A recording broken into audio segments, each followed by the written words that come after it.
Warning, incoming game over. Warning, incoming game over. Much better, isn't it? Much better when the Leafs win. How about that? Welcome into Game Over Toronto following a Leafs win 7-4 over the Nashville Predators in a game that was probably higher scoring than it needed to be, mainly just because Cayden Primo gave up a couple stinkers at the end and the Leafs got a couple of empty netters. This was kind of more of a 5-3 or 5-2 game that the Leafs won 7-4. The Leafs won, and there's a lot of points, and there's a lot of things to talk about. That's all that really matters. Welcome in, everybody. My name is Zach Payne. I am your host of Game Over Toronto, and we are feeling good. How are we feeling, eh? How are we feeling after that? I think we needed a cleansing. I think we as a Leafs fandom, we just needed a bit of a cleansing after a couple of bad losses to Detroit. And this is exactly what we needed. So welcome in. If you're new here, then feel free to hit like and subscribe to Game Over Toronto. We are live after every single Toronto Maple Leafs game, breaking down everything that happened. And the way that we're going to structure this show is the way that we structure most of the shows. The first period, this first segment here, we talk about the game, just a general game recap, what happened. Second segment, we'll get into some more more important topic. I think we have some line combinations to talk about and lineup decisions, all that. And then the third period, I do want to touch on special teams because the Leafs power play still hasn't scored, although Morgan Rielly is to blame for that because he should have had one and he missed a wide open net.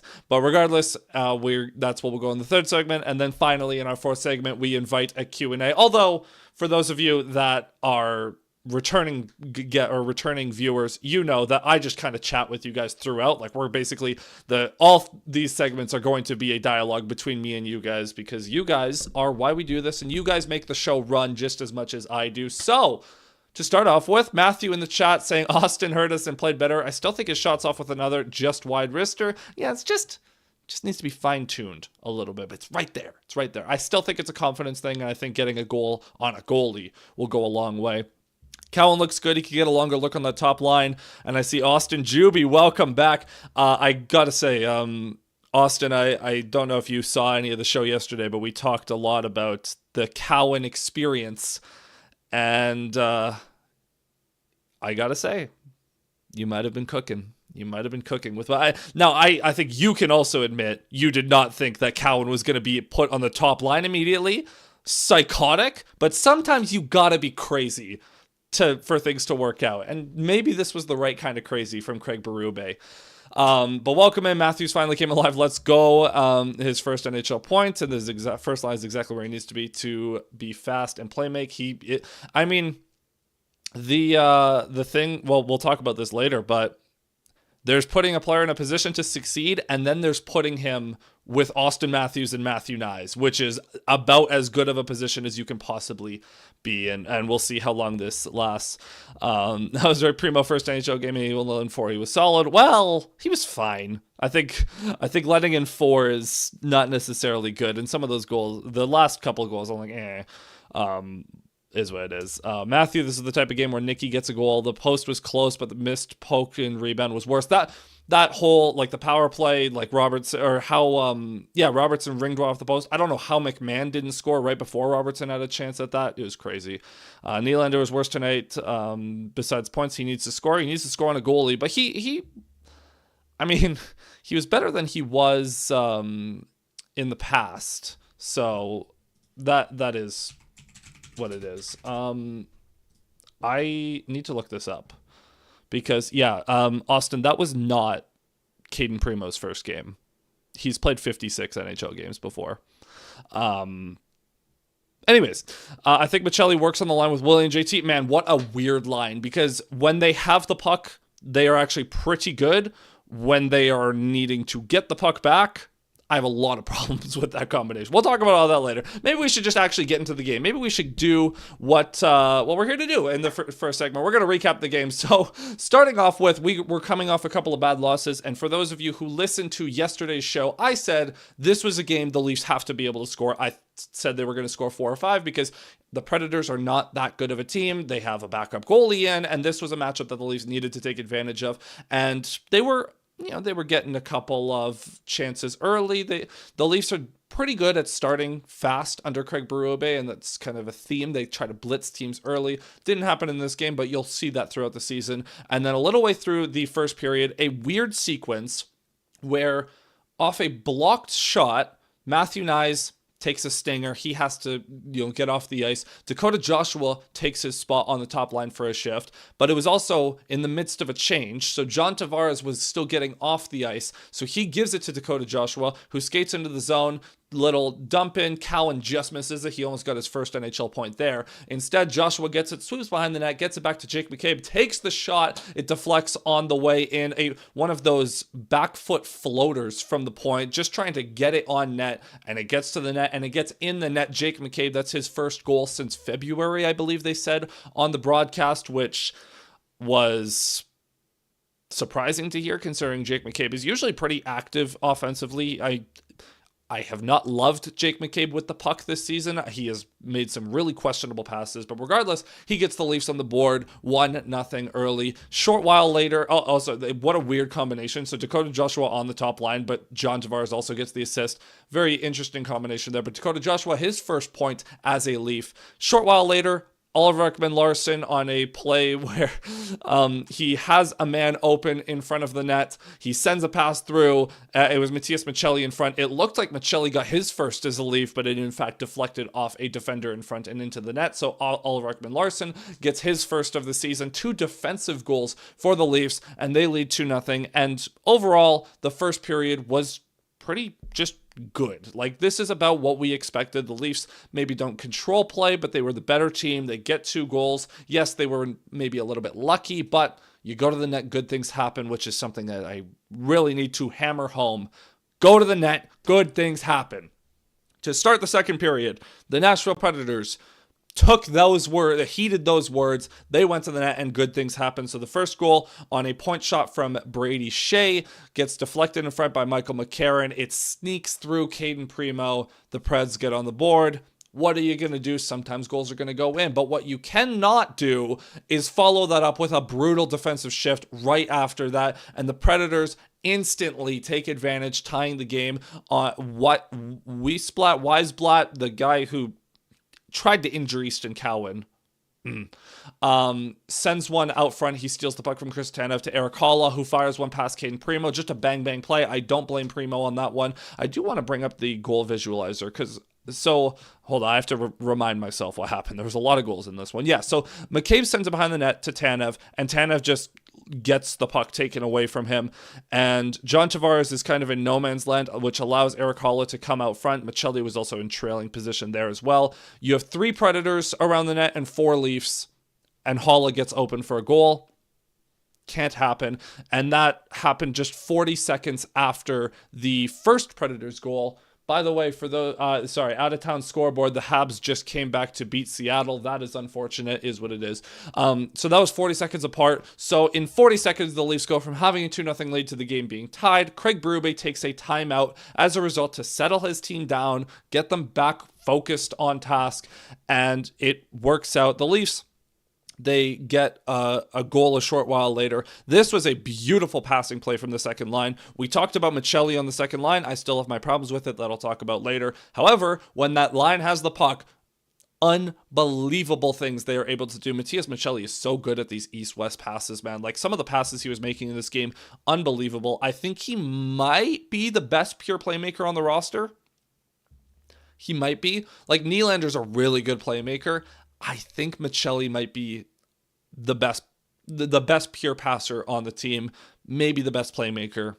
That might be up for debate because obviously Nylander's a better player, but he's really freaking good. So on this play, Nylander cuts to the middle. He drops it off for Maccelli. Maccelli is able to give it back to Nylander, who gives it in the middle to Oliver Ekman-Larsson, who had jumped up in the play, gives it back to Nylander, gets it in front. John Tavares bangs home a rebound, and the Leafs are able to take the lead again. And then this one was funny towards the end of the second period.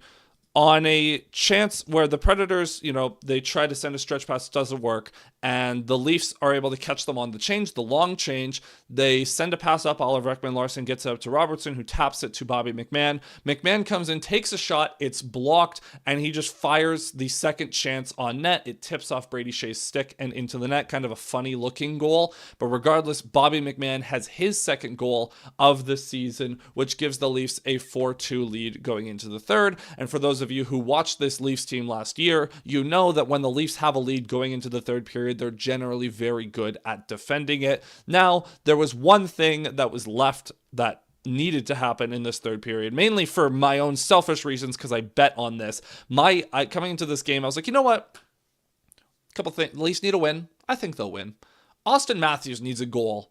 I think he's going to score. So my favorite mini parlay is Leafs money line plus Austin Matthews anytime goal, because when Matthews scores, the Leafs generally win, and Matthews typically scores a lot of goals. So I was like, you know what? I'm feeling it. We're going to put that bet down, just a couple of bucks, but the odds on that are pretty good. And halfway through the third, I get my wish as Easton Cowan starts this rush off as he's coming off the bench, gets the puck at the Leafs bench, sends it up to Austin Matthews, who comes in 2-on-1 with Matthew Nyes, sends it over to Nyes, and Matthew Nyes has the most wide open goal that he could ever ask for on a 2-on-1. So what does he do? He passes it back to Austin Matthews, being the unselfish king that he is. And Matthews, after yesterday having a breakaway chance where he didn't wait long enough to get the second shot off against Cam Talbot, this time he waits that extra half second before firing home his first goal on a goalie this season, his second of the year, gives the Leafs a 5-2 lead, and Easton Cowan records his first career NHL point. Now, a short while later, this is towards the end of the game, the Leafs kind of went into cruise control for the rest of the game, up 5-2, which you would expect. Roman Josi, very shortly after taking down Austin Matthews and not getting a call for it, Matthews was very irate with the officials for that. Puck goes back to the Leafs end. Josi fires a shot through traffic. Primo doesn't really see it. Preds get on the board, make it 5-3, which, when you're within two, it prompts them to pull the goalie, and Matthew Nyes, John Tavares get a couple of assists on another Austin Matthews tally, where Tavares sends it to the front of the net to Flex. Matthews gloves it down, taps it home for his second of the night, his second empty netter of the year, his third goal of the year. The Preds then get another one, Nick Perbix. This one was an ugly one. Primo needed, he needed to save this one. That can't go in. I'll forgive it because the game was over anyways. What that did do is cause the Predators to yank the goalie again, and Nyes tried to give Matthews a hat-trick goal. Didn't end up happening, and William Nylander does get a goal. Matthew Nyes with a 3-assist game. Very good playmaking day for Matthew Nyes. Even though 2 came on empty netters, he looked very good as a playmaker in this one. He loves doing his crazy passes, man. I love watching that guy. Nylander gets a much-needed goal. He had some chances in this one. He's got to bury one on a goalie, but again, I think that's a confidence thing after Craig Berube challenged him publicly. That gets us to our final score of 7-4. Much needed win in this one, and if we look at the advanced stats, I actually haven't looked at these yet. I usually do that before I get on stream. What did the advanced stats look like? Predators control the shot attempts, which is about what we expect. Leafs control the high danger chances. Leafs control the expected goals for. They control the actual goals for as well. That's the formula. So Leafs were about 44% in the shot attempt share. That checks out. The Preds had the puck a little bit more. They had a few more shot attempts. High danger chances finished 12-10 in this one in favor of the Leafs. And expected goals 55.7%, 2.6 to 2.08 at 5-on-5, that is, in favor of the Leafs. And per money puck, who were the best Leafs?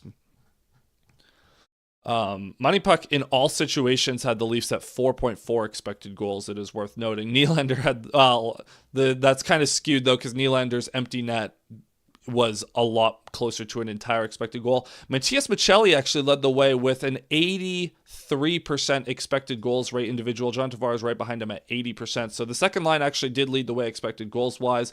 The worst was, see, this is the problem with expected goals. Sometimes they don't tell the whole story. Nyes and Matthews were below 50%, but I think we can all agree that we were pretty happy with their performance. So regardless, Leafs win. Oh, I got to catch up on chat now. And I think the biggest thing is the Leafs offense got back on track. That we needed an offensive game. Like the Leafs, they've struggled a little bit with chances against, which is a little uncharacteristic, but they've needed to get goals going their way. That's what they did in this one, so that was good to see.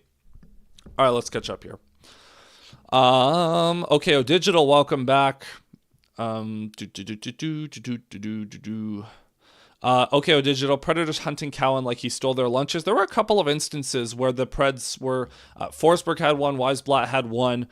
Both instances warranted a response. I don't know how the Leafs, like, I know they kind of went over, were like, don't do that to Weisblatt. That was, like, the one where he hits Cowan into the post, that's a situation that warrants, like, dropping the gloves and just punching.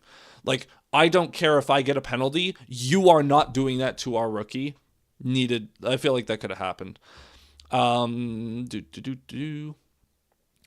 Nicky is getting better. He's throwing the body a little and not giving the puck away. The McMahon, Domi, Robertson line didn't get hemmed in as much and had some good breakouts.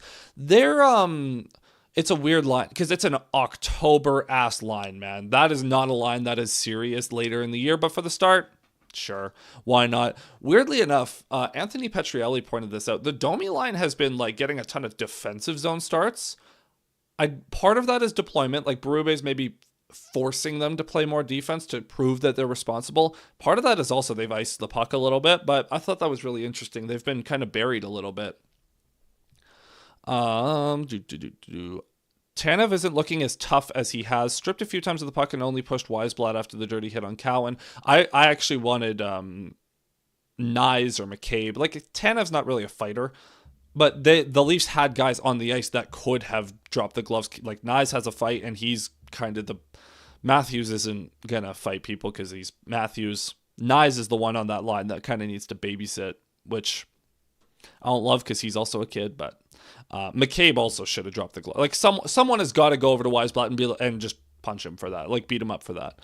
Tanev, though, I think Tanev is starting to lose a step. I don't love... Tanev takes a lot of hits. And I thought last year when I saw those stats creeping up, I was like, oh, Tanev just maybe is targeted a lot because teams know how good he is defensively. But then after I started to pay attention more, Tanev holds on to the puck too long. He doesn't make quick enough plays. McCabe is guilty of this too, and a lot of Leafs are guilty of this, of waiting too long to make the perfect play instead of the right play or the quick play. Tanev definitely holds it to the last second and absorbs a lot of hits as a result. Loses the puck on the Preds' second goal as well. That can't happen. I'm not too worried about it, but just worth noting. I didn't check the stats, but this game felt like a full 4-line game with a smaller time on ice difference. I can tell you what it was. If we go to the box score. So the lowest Leafs skater time on ice wise in this one was Dakota Joshua with 11:28. Yarncroke and Waugh also in the mid 11 minute range. Michelli's around 12 minutes. Robertson was at 12 minutes. Domi was at 12 minutes. Cowan was at 14. The leader was Matthews at 21, but he was the only skater or only forward above 20. No one else was close. No one else even had 19. So yeah, a lot more even on the forwards. And defensively, McCabe led the way with 21-30, thanks to a couple of penalty kills. Lowest was Carlo at 17. So yeah, pretty balanced time on ice day, like you say, Matthew. So glad Matthews scored on the pass back from Nyes, or we would all be yelling still too many passes. I absolutely would have, but if Matthews had failed to bury that, I still would have yelled at Matthews for failing to bury it. But I love that Nyes said, no, you're doing it. Bonzi and Ralph were just saying Matthews needs to be more selfish. It seemed to work. I don't have a problem with Matthews not being selfish, but he's on the ice to score. So he scored there. He got a couple of goals in this one. Now he has 3 in 4 games. Much more normal looking stat line. Excuse me. Woo! And then, like I said, Primo, he was fine. For what he is, which is a third goalie, that was a perfectly acceptable performance from Caden Primo, I think. Like, gave up a couple of goals that I didn't like. Made a couple of nice saves. The Leafs won. That's all you can really ask for at the end of the day. But yeah, man. So Matthews, couple of goals, nice 3 points. Nylander gets a fraudulent 3 points. Tavares 3 points. Ekman Larson 3 points. McCabe a couple of points. Just it was a good point night for the top guys, which is what you want to see. So with that being said, I'm going to turn us over to our second segment now. Just a reminder to hit that like button and subscribe to Game Over Toronto, again live after every single Leafs game. And follow the Game Over Network on social media as well. Follow me on social media. You can find me at Zach Payne 41 on Twitter, Bluesky, and YouTube. Now, in this second segment, I think we got to have a chat here, fellas, about these line combos, because they've been interesting, and there are things I like, things I don't like. First of all, I'm going to pose this question to you. What have you liked, which this will be easy, and what have you not liked about the Easton Cowan experience? Let's critique him a little bit. Let's be honest. Let's have an honest reflection. What's working, what's not working with Easton Cowan on the top line so far? Again, you're allowed to critique your favorite things. So Austin, I'm looking at you. You're allowed to critique your favorite things. Because the way I want to frame this is Easton Cowan through 2 games has looked perfectly acceptable on the top line. And I want to frame this in the sense of, what does he have to improve on to keep that spot going forward and stay with the Leafs past his 9-game trial period to burn a year of his ELC? Like, what do you guys want to see? And I'll talk about what I want to see in a little bit here. So, but first, I am going to talk about, I still don't like the Michelli fit on the second line just because it's too fancy. Again, it's an October-ass line, man. I think that I want to see the Joshua Waugh-Michelli line that we were supposed to see before Lawton got hurt, because I think that line needs to develop. If Lawton comes back and that's the trio, then just put them together now. You can figure out the rest of the lineup. That doesn't matter. Lorentz is probably back sometime this week. Doesn't sound like it's a major injury. And so I would be willing to entertain that third line. Domi, you figure out where to put him, but I would like to see McMahon back with Tavares and Nylander, because I think that trio works the best. Maybe you put Joshua with Tavares and Nylander. I just want a power forward, more of a bigger body there. And then as for Cowan, what I will say about Cowan is I think he's been perfectly acceptable. I think he has exceeded expectations. Now, part of that is playing with very good players, obviously. Part of that is that he is in a more of an offensive role, which fits his skill set a little bit better. Again, he's been put in a position to succeed. What I've liked from him is when he plays simple, he makes very good, he's a very good playmaker. He makes good passes in transition, and he helps Matthews and Nyes head downhill in transition a lot. At the same time, once the Leafs get into the offensive zone, then he becomes more of a passenger, right? And that's where I want to see the next step for him. Is right now he's doing a good job in transition of setting these guys up, but once they're in the zone, he kind of just is involved, right? Like he's a little bit too perimeter. He isn't as active down low in the zone. I would like to see him more active below the goal line and on the cycle and pushing towards the net, driving the net when he can. That's the next step offensively. And then defensively, he's been a little scrambly defensively, and part of that is just he hasn't played against NHLers before, and some of these NHLers just like Roman Josi. There's a play where Josi faked him out and cut inside for a shot attempt. Those kind of plays, like Cowan just hasn't played against a defenseman that good in his life before, right? So he's going to get faked out every time and time again. He just, effort defensively is a little bit more of an indicator for a young player rather than awareness. He has general awareness of where to be, and then he has the effort to put himself in positions to try to get a stick on a puck or try to engage in a board battle, chip it out when he needs to. But I just would like him to be a little bit more involved, because he does feel like a bit of a passenger at times on that line, which is I don't blame him for that. I want to be clear. I'm not saying that as a negative thing. It's just a nature of him being a 20-year-old kid playing on the top line with a former MVP and another player who scored 60 points last year. Who has looked better in that slot than Cowan? I'm trying to think of other combos we've seen that don't include Marner. I mean, we saw Domi a couple of years ago. I guarantee you, at some point this season, Domi is going to be on the top line. Whether that's sooner or later, I don't know. Michelli will get another look. And honestly, it's not even about who's looked better than Cowan, because it's the start of the season. We're going to try a bunch of things throughout the season. It's not like I'm not too worried about what's happened in the past or what worked in the past, because Matthews was with Marner so much. I don't want Nylander there. I know that. And Cowan, we'll see. We'll see if he does enough to keep the job. Obviously, Leafs win. He got a point. He did enough to keep that job for another game. I think that's the way we're going to have to approach it. It's going to be a game-by-game basis where did Cowan do enough to stay on that line another game? Matthew saying Cowan did very well in the OHL with talented line mates. He needs that in the NHL. Nice. Takes some of the physical play. Matthews takes the eyes away. I mean, look, yeah, there's no doubt that Cowan's not going to get a better gig than the one he's in right now, but that could apply to everyone. I think the thing we have to remember is we're putting Cowan in the best position to succeed right now by putting him with Matthews and Nyes. But are we putting Matthews and Nyes in the best position to succeed? And are we putting the Leafs in the best position to succeed with him in that role? That's how I want to frame this. Now, granted, if he's going to be with the Leafs, sure, keep him there. Why not? Let him grow. Let him grow in a good role, good prominent role. And long term, like if we're looking 2-3 years down the line, there is absolutely potential for this to be a trio. Having so many lefties, like the Leafs had 5 lefties in the top 6 today. I don't love that, but the Leafs are very left-hand dominant anyway, so I don't know what you can really do about that.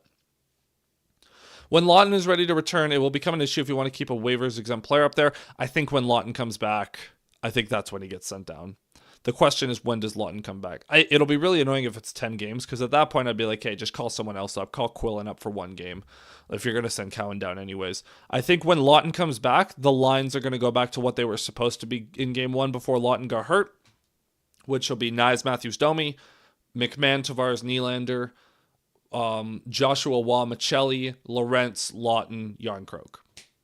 And I think Robertson will be the healthy in that situation when they're healthy. But if and when that happens, like when is that going to happen? I have no idea. The other thing is defensively, like I said, I've not loved Jake McCabe as a passer, and Tanev has not looked as good. I think we might need to scale back McCabe's minutes a little bit. Like he played 21 tonight, which is fine.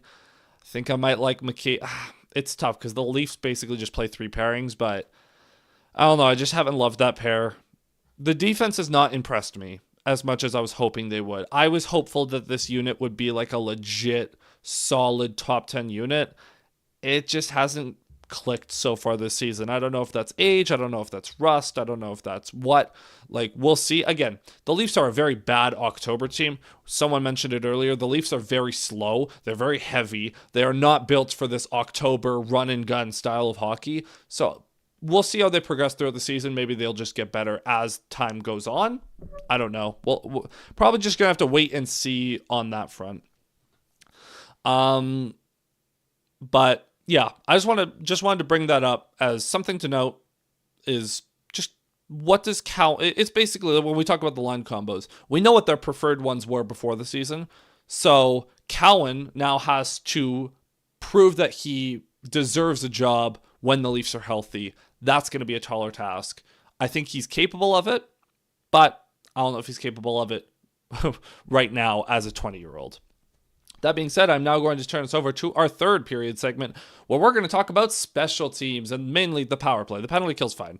We got to talk about the power play a little bit and what they did well on the second power play they got, what they haven't done well this season, and why they still don't have a goal aside from Morgan Rielly missing an empty net in this one. But before we do, just a reminder, hit like and subscribe again. And if you want to support the Game Over Network in any way, feel free to go check out our Patreon. The link is in the description below. You can come hang out on our Discord server and also go check out the GameOverNetwork.com. You can get merch like the hoodie I have on here. We have merch for every single Canadian market. We've got hoodies, shirts, mugs, hats, anything you can think of. So go over there, the GameOverNetwork.com, to check that out. So, special teams, power play. We've talked about this before. We'll talk about it again. The Maple Leafs power play, mainly the top unit, because the second unit had problems breaking into the zone, whatever. The top unit, the difference between the second power play opportunity where they actually had chances and the first one, they shot the puck. They went to the net.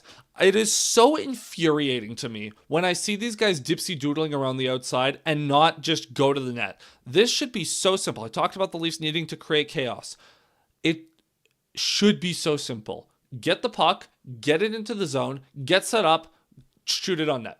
Get it on net. Deflection, one pass and on. I don't care what it has to be. If it's one-timer from Riley or Nylander and then go to the net, or if it's Riley putting it on and then scramble drill. These guys need to just go to the net. They've been so brutal with that, and I don't know why they don't ever learn this lesson. Just shoot the puck.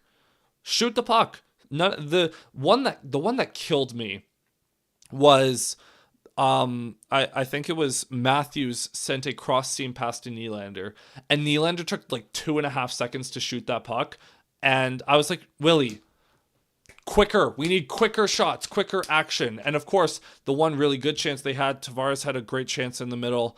Obviously, the second unit, when they came out, they cycle around the outside, and Michelli was like, enough of this. Pass to the slot, Robertson gets a chance, and he shoots it off the post, right? Like, when they just go like, enough of this, and actually do stuff, that's when the power play looks at its best. They've been so bad with their just passive nature on the man advantage, and it's kind of driving me insane. Like, every time I see them go out there, I'm like, what do these guys need to hear to shoot the puck? I don't get it. Do they need to start the second unit to wear out the defenders on the power play? Might give Nylander and Matthews better lanes to shoot. The problem, well, no, so OKO, I would actually say that's the problem.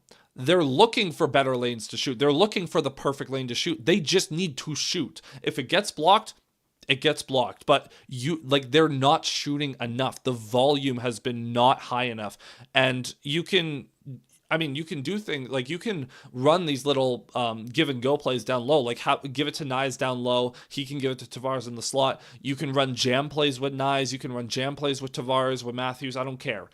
Like, if you want to do a set play, you can do a set play, but you do it once. You do a give and go once, and if it doesn't work, then you cycle it back to the point, one-timer from either Matthews or Nylander, or if they're taken away, Riley shoots it. Just more direct action. They used PP2 a little bit more this time. PP2 looked a little disjointed in the beginning, but started to work together in the end. Their zone entry was horrible.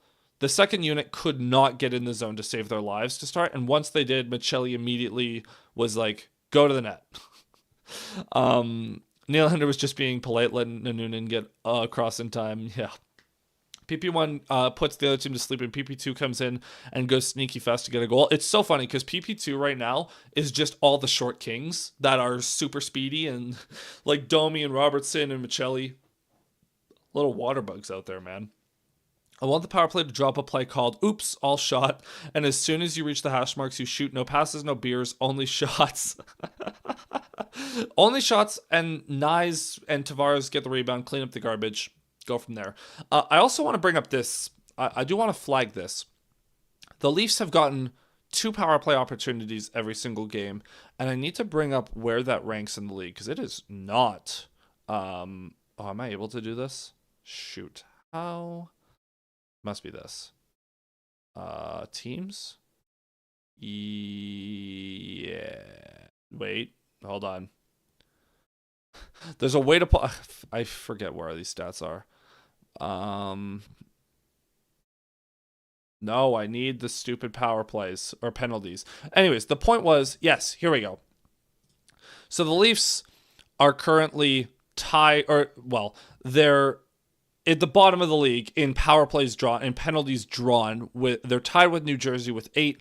The 2 teams below them, Anaheim and Seattle, have only played 2 games. Seattle just played, so that game also has not been tracked. How many penalties did Seattle take in that one against Montreal? Because it was at least 1. So Seattle's probably past the Leafs on that. They're tied with. Anyways, the point is the Leafs are, and Luke Venables, partway through the game, they had 6 power plays and 12 PKs, and that was before the Leafs finally drew a call on Easton Cowan getting thrown into the post. And at that point, I was like, this is so abnormal. When have you, because admittedly, hockey is dumb. And there is a weird unspoken rule that the NHL and the NHL officials will always try to make the game as fair as possible by calling the same amount of penalties on both teams. There was the infamous Tim Peel hot mic moment from a few years ago where he said, I'm just trying to call one early to even up the calls, because that's how NHL officials think. They usually try to keep things as even as possible. So it's super weird to me that the Leafs have a negative penalty differential. Now, it's not the worst in the league. The worst in the league is like Chicago at -8. And then the Leafs are in there with a bunch of teams in the -4 range. It's very abnormal for a penalty. Like, over the course of a season, you'll see like a 10 to 15 penalty differential. You don't really see that this early in the season. And I was very alarmed at that, because part of it is the Leafs' fault, right? Part of it is the Leafs are not doing enough to draw penalties. They're not working through contact. They're not going to the hard areas of the ice enough. And they're not skating through contact enough. Matthew Knies has drawn at least 2 penalties this season purely through hustle, because when he feels an arm grabbing him, he doesn't just stop and turn around and get untangled. He keeps skating and forces the defender to drag him down and draw a penalty. Otherwise, he would have gone to the net and gotten a scoring chance, that kind of thing. So the Leafs need to do a better job of drawing penalties. It is not just an officials thing. Like, I'm not painting that. I don't want to paint this as like the refs are bad.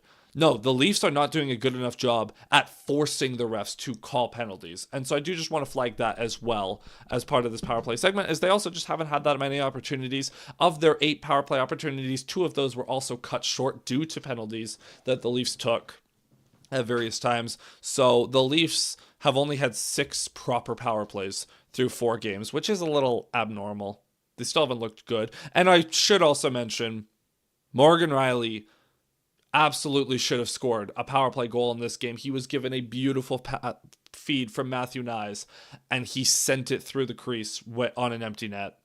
Inexcusable. That can't happen. So the Leafs should have a power play goal, is what it is. With that being said, I'm going to turn us over to our final segment. This is the dedicated Q&A part of the show. So if you have any Leafs-related questions, feel free to drop them in the chat. Again, if you're new here, click like and subscribe. Even if you're returning, make sure to hit that like button. It takes 2 seconds. It helps the channel grow. There's 7 of you in here right now, so I better see a couple of questions. And while you guys are typing away, I do want to bring up this fun little fact, or a couple of fun little facts. Hold on just a moment, because Austin Matthews is chasing some history this year. He is going to be chasing history this year. Matt Sundin is the Leafs' all-time goals leader with 420. Austin Matthews, after this game, I don't know if it would have updated already. Do we think it's updated already? Hold on, there's one way to find out. Anyways, Austin Matthews is going to pass him at some point this season, because he already is in the 400s. Let me find out exactly how many he has. Oh, that doesn't help me. Shoot. Well, anyways, I believe Matthews is 16 behind Sundin at this point. So he needs 17 to pass him, which shouldn't take very long. There's a very good chance that before 2026, Austin Matthews is the Leafs' all-time leading goal scorer. And additionally, this season, assuming Matthews is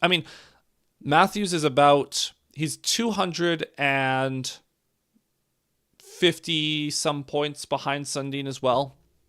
So if Matthews averages 90 points for the next 3 years, he will be the Leafs' all-time leading point scorer, and he'll be the first Leaf to 1,000 points in all likelihood as well. Now, fun fact, Matthews will pass Mitch Marner sometime this season on the Leafs all-time scoring list. Marner has 741 points as a Leafs, and Matthews is now up to 731. Now, Matthews, so 10 points behind, but Matthews has also played 24 fewer games than Mitch Marner, which is kind of shocking as a Leaf. So Matthews is going to pass Marner and have more points in fewer games. which makes sense because he's a better player. But Nylander is also probably next year he'll pass Marner on that list as well. Matthews should be able to pass Borja Salming for 4th on the all-time list this season because he's about 37 points behind him now, so he should pass him fairly easily. It's pretty interesting fun facts for you. Is Matthews is gonna keep, and Nylander are gonna keep climbing the all-time list. I wonder where Tavares at a couple of points. He's near 500 as a Leaf. He's almost at that mark. Morgan Rielly will pass Caberlet this season in points. He'll be the 2nd highest scoring defenseman in Leafs history. That's cool. All right, Matthew saying, do you think Robertson or Jarnkrok will get traded when Lawton returns? I think they're going to keep trying to shop Robertson, but I don't think at this point. I think they'll keep them. I think Robertson will be healthy and he'll get into the lineup when they need a jolt, and Jarnkrok will be on the 4th line where he can hopefully keep providing depth scoring because he's worked really well in a depth role. Not prolific goal scorer Calle Jarnkrok, says OKO Digital. Yeah, first game without a goal for Calle Jarnkrok. Has he fallen off? Is he washed? Maybe. Joe Bowen, I'm Australian, so I didn't grow up listening to or watching hockey. He's retiring this season. Is he a big deal over there? He's been a commentator for over 40 years. Yes, he is a huge deal in the Toronto market. He's been the pro, like the Leafs radio play-by-play guy for a long time. He should be doing the like people have been asking for him to do a localized broadcast for years because Sportsnet's so bad at it. He's iconic, man. Like, and when you think of Leafs commentators, if you were to ask most Leaf fans in Toronto for their favorite commentator, they'd say Joe Bowen. If they would say like favorite calls, most people would say something that involves Holy Mackinac. He's iconic, man. He's absolutely iconic. And I hope the Leafs at least give him a little bit of playoff success in his final year so that he can call some real playoff games, like 3rd round quality, but I don't know if we'll get that far. Do you think the Leafs need a 3rd assistant captain, and whom? No. Matthews, Rielly, and Tavares will wear them. I think in the future, after Tavares retires in a couple of years, Nyes will get an A. But at the end of the day, it's not like you don't have to be an assistant captain to be a leader. Nylander would also be a candidate to get one, but I think the Leafs are fine with their setup right now. And it was such a stupid fiasco they had where they would alternate who gets to wear an A between Rielly and Marner, I believe. It was ridiculous. Like, just keep the same guys. It's not that big of a deal. So just keep the setup simple. Would you risk waiving Robertson? No. Because Robertson would get claimed. And if he would get claimed, that means if you really wanted to get rid of him, you could trade him. And I think the Leafs have considered trading him. I do think they've probably gotten offers. The Leafs probably just haven't liked the value. Like, the teams are probably offering a 5th or a 6th round pick for Robertson, and he's worth more than that to the Leafs when he can score 15 goals potentially. So if he gets waived, he'd be claimed by someone. Probably he'll probably be claimed pretty high in the waiver order by a team like San Jose, by a team like Buffalo that just needs scoring, needs skilled players, and he would get a more prominent role and he would probably thrive. It's the same. We've seen countless stories of that where the Leafs get rid of someone that didn't work out as a depth piece and they go on to thrive. Who was the one? Barabanov. Remember him? Remember how he was useless to the Leafs on the 4th line and he went to San Jose or wherever and immediately was sick because he actually got a chance to play in a scoring role instead of being buried on a David Kampf 4th line. It actually might have predated Kampf, but you know what I mean. It's Robertson would probably be a 20 goal scorer if he was playing in the top 6 for a bad team. So no, very long-winded way to say no. I would not waive Robertson. I think he can give you 40 to 50 games this regular season, probably be scratched in the playoffs. You can always trade him at the trade deadline if you want to clear some cap room and get a pick back to recoup some value. That's what I would do. Holy Mackinac is used in my day-to-day vocabulary, and I hope that we get a lot of Holy Mackinacs this season for someone will have to put together a list of Bowen's best Holy Mackinacs through the year, like the best plays that caused him to use that phrase. That would be a great compilation, and a lot of them are probably going to be from like from those really bad years, like the Carlisle years when James Reimer would stand on his head. Those kind of calls. A lot of saves from those bad teams. Before I watched hockey, I somehow knew the saying Holy Mackinac. I can't tell you how, but when I first started following the Leafs, I heard Joe say it, and I thought, so that's where that came from. I'm simultaneously surprised and not surprised. I'm not surprised that if you've exposed yourself to hockey in any way, I'm not surprised you heard that phrase. But I'm surprised you would have heard it and not known at least like some of the context that it was like a Leafs thing. I guarantee Leafs Jelly HD will put, yeah. I will say, I don't know who runs that account.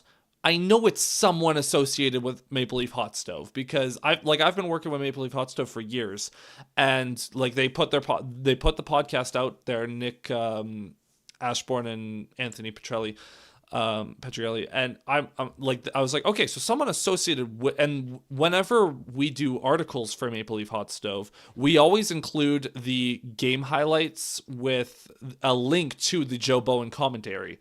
So like whenever I would do game intents for them over the past couple of years, I'd always link out to one of those videos because that's just, it kind of became procedure is to give people access to that commentary. But I still don't know who runs that account, and I kind of want to find out. Maybe I'll message Brownscombe or Petrielli and just be like, yo, which one of you guys runs this account? Yeah. They teamed up with Maple Leaf Hot Stove second and third season. Okay. So it might be, there's an account on Twitter. It's like Willie Stone Rylander or something like that. And he was doing like some of the aggregator, like, news roundup stuff for them this offseason, like all of the rumors and reports, so might be him. So we'll see. Regardless, yeah. My exposure to hockey was the Mighty Ducks. Hell yeah, Luke. All right, people. It's been a pleasure. That is where we are going to wrap today's show following a Leafs 7-4 victory. Thank you, everyone in the chat, for being with me. As always, it is an absolute pleasure to talk with you guys after each and every Leafs game, and we will get a chance to do it again on Thursday after a Leafs Rangers game, I believe. So be on the lookout for that. I'll be back in a couple of days to chat with you guys following another Leafs game. And until then, my friends, it's been a pleasure. See you next time. Cheers.